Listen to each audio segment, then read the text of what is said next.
writer. And I have this office at home, and that's where I write my books, and that's where I write my talks. And when I write my book, I tell myself, 500,000 people will read the book. And so I really put my heart into it, and I get lost in a different world. And that's when my son enters the room, barges in, and my 5-year-old son says, "Daddy, there's this thingy in my finger." And everything stops. I mean, when he comes in, everything stops. That's my policy. That's my rule. And I stand up and I say, "What was it? What is it, son? What is it?"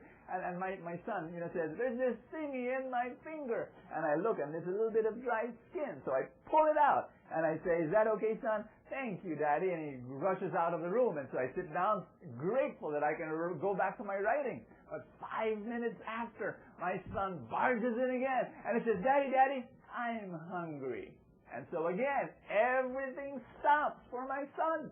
And so I go down the kitchen and I prepare him a sandwich. I give him juice or whatever. And as he munches on the sandwich and sips his drink and he feels so wonderfully satisfied and content, I look at him thinking of my work actually, but I'm just there stuck and glued on my son. Why do I do that? Number one, because I believe in life there is no replay, no rewind. There's only this little time where my son looks for me. Because the time will come when he won't come barging in my door anymore. He'll be big and he'll have friends and he'll have work. So while he asks for me, my policy and my decision is I don't debate, I don't argue. I just say, "Yes, son," everything stops. Now, why do I say that story to you? Because if I, a selfish human being who's sinful and weak, does that to my son, how much more our God?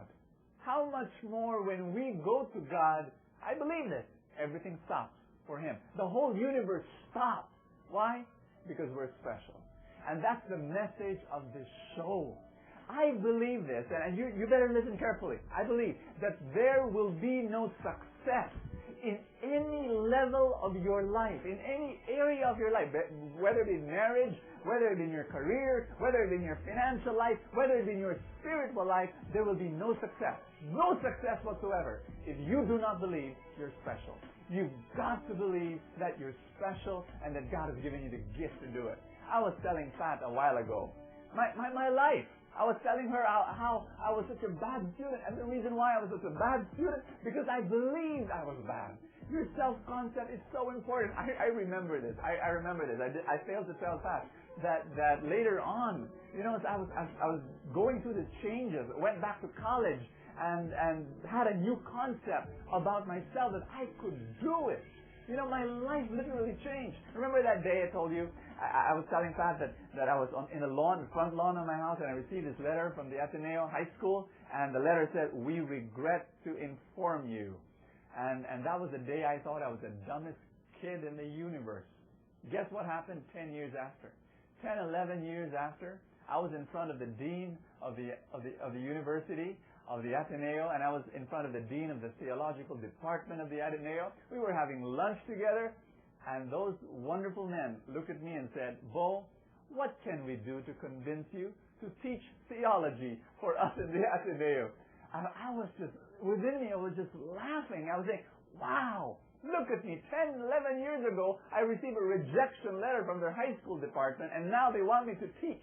So what did I tell them? I told them, "I regret to inform you that I could not teach." I love to teach. I would love to teach in college, but I could not because of all the things that I was doing already, going around the world, proclaiming the good news and telling people about God and God's love. My dear friends, what my mother wanted me to change, and all she wanted to do, when I was a small kid, I'm sure mothers would find this very familiar. My mother would say, "Bo, please study. Please open those books. Please study. Please study. Please study. Did I do it? No, I didn't. Why? Because I did not believe I was a good student. I thought to myself, books and me, they don't go together. I hated books. How did I change? Not because someone wanted my behavior to change. I changed because I changed my self-concept. I changed how I looked at myself. I began to realize I'm special. Now I write books. Now if you go to my house, there's this library. Or is it a library with a house? Because there's so many books there, and I love books.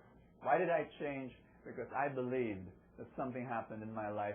I believed that I was someone special. And I look you in the eye and I tell you, listen carefully. You are special. And if you believe you're special, things will happen in your life. That God created you, that the fingerprints of God are all over your being, that in every part of your every fiber of your being, you are made in the image and likeness of God. And so He wants abundance for you, He wants success, so go for it because you are special.